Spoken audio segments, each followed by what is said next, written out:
Hello, super sentence stackers. Welcome to the reading room. Well, you've had me so busy today reading all your work.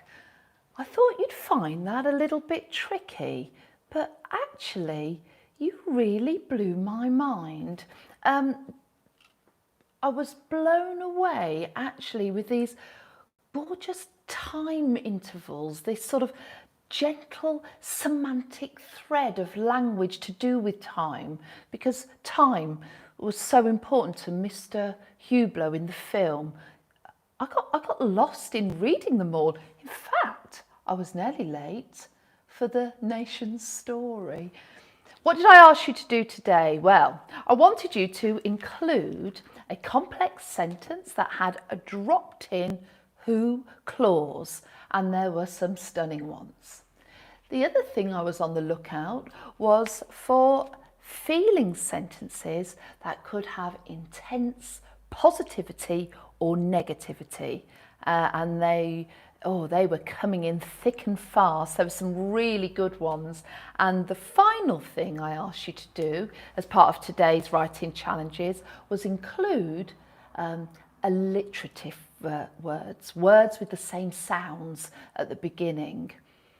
Really fabulous submissions. It was very difficult to choose today. So if you are in the final roll call today for the nation's story, it is a special congratulations. Here are our 9 finalists. Orla Williams, chunk 1, you're 9. Kitty Powell, you're 10, writing chunk 2. Lenny Howard, you're 10, writing chunk 3. Claire Carrington, you're a teacher. Thank you for your submission. You're 47. There's a lot of us out there, I'm afraid. Yes, Freddie O'Grady, you wrote chunk 5 and you're 8. Daniel Darby, you're 10 and you wrote 6. Akeen, you wrote chunk 7 and you're 11. And Mr Webb, you did give me a little bit of a maths challenge. You gave me a quiz. You said you were over 20 but less than 30. And I thought that was a little bit of a game. So I guess, Mr Webb, you must be 28. Well, we'll see, won't we? Elliot Glennon, you're 11, writing chunk 9. So here we go. Mr Hublot. Clink, clank, clunk. Mr Hublot tested his clockwork flowers, open, shut, down and up, the rattling flowers jerked. Robo-workers who were beeping and balancing across the street banged a battered for sale sign on the opposite building. They whistled and clanged, adding to the familiar rumblings and rattlings of the new day. A screech as sharp as a badly oiled machine jolted Mr Hublot out of his morning routine. What had disturbed the calm clockwork of the day? A car had crashed to a stop. An alarm Mr Hublot glared as the car's steel door was opened and a small whining figure was bundled out on the hard pavement. Thoughts whirred like cogs around Mr Hublot's white dome-like head. He needed to find out more. He zoomed in with his zooming in glasses to see a rusty steel dog whimpering as people clattered past. It was a dog. It was just a dog. Nothing to get wound up about. It was just a dog. He withdrew into his apartment, back to his reassuring routine. Tick, tock. As the hand of the clock struck 7, Mr Hublot, who liked familiar routines, tapped his cup with a spoon 5 times. 1, 2, 3, 4, 5, like the tick of a clock, before sipping the tea. The sound of a barking road dog distracted Mr Hublot. This caused him to feel anxious, and he tapped his fingers repeatedly while staring at the dog. Tick, tock. The clock strikes again, causing him to return to work, starting by putting his cup in the sink. The small dumpy man who wore a tatty leather jacket waddled across the room to where his framed photos hung. Mr Hublot was an extremely organised man, and he daily straightened his pictures on the pale brown wall of his living room. And at precisely 9:25 every morning, he would hear the distinct bark of the abandoned scrap metal dog on the streets. Mr Hublot stared at the poor dog as his heart sank with sorrow.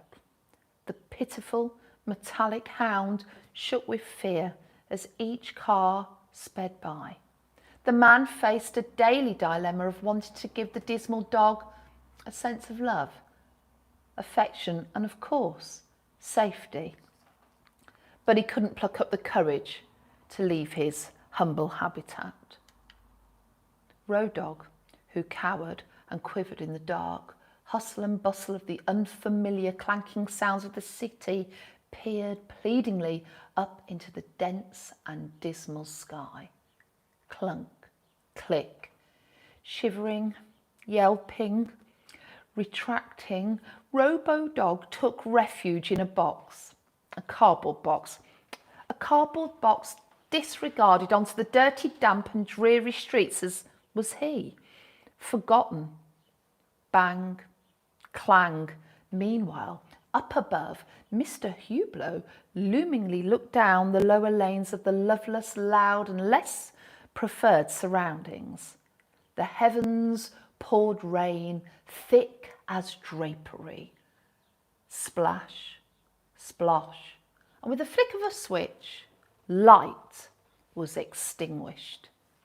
Mr Hublot, who always had work to do, was busy, tapping and typing in his office. Tip, tap, tip, tap. Something outside was irritating him. He rushed to the window again to see what was making all the noise. Beep, bark, beep, bark. To his surprise, he saw that the frightful, fearful puppy was still there, hiding in a box. Bark, yelp. Oh no, the beeping sounds were coming from a rubbish tank that was heading straight for the box where the puppy was hiding. And Mr Hublot had to save the dog. But would he get there in time? Panic, on, off, on, off. He couldn't leave the house without going all through his usual routine, worried, anxious, concerned and nervous. Mr Hublot ran to the box, but it was gone. He usually lived such a solitary life, but he looked at the dog and he scooped him up and he headed home. Tick tock. He returned to his daily routine, only to be interrupted by a bounding, energetic, excitable Road Dog. Time, chime. Road Dog sprinted, scampered and scurried to his bowl and speedily scoffed up his scrumptious snack. Click, clock. Mr Hublot slipped outside, trying not to wake the sleeping Road Dog, and later he found himself watching television with his new pet. One thing had changed though, Mr Hublot's affection for the dog. It was mealtime. Mr Hublot prided himself on his punctuality, and Road Dog slid into the kitchen and slurped up the horrific mixture of vile black gloopy nails and water. But Rodo Dog was growing, and Mr Hublot noticed too as he left the room that night. He really was growing. And again at TV time, Road Dog was blocking the screen, and Mr Hublot moved him out of the way, and he thought, how am I going to deal with him? Bang, crash, thud. These shuddering sounds were now the grim reality for Mr Hublot, replacing his rigid but relaxing routines of the past. Although he had become fond of Road Dog, Mr Hublot's noisy new companion had quickly outgrown his modest apartment. Every morning, Mr Hublot winced as Road Dog charged across the room like a rhino ready to devour his breakfast. Every afternoon, Mr Hublot grimaced as he watched his cherished paintings bounce up and down the shaken wall, and every evening he despaired as his beloved TV was tipped over with a solitary wag of Road Dog's terrifying tail. The chaos inevitably caused explosions to erupt in Mr Hublot's mind. Worse still, Road Dog's expansion was showing no signs of slowing, and soon the apartment was going to burst like a balloon. Mr Hublot knew now that something had to change. Reluctantly, he rummaged for his rusty screwdriver and headed for his overgrown friend who was cowering with fear. Mr Hublot gulped. The destruction would end tonight. Mr Hublot stood beside the pictures, occasionally turning the frames and reminiscing about the memories he held in his mind so clearly. He stopped in front of a picture of Road Dog lying across his shoulders, and Mr Hublot felt a great pull at his heart, his emotions churning and mixing. The counter on his head stopped, and he stroked the glistening glass.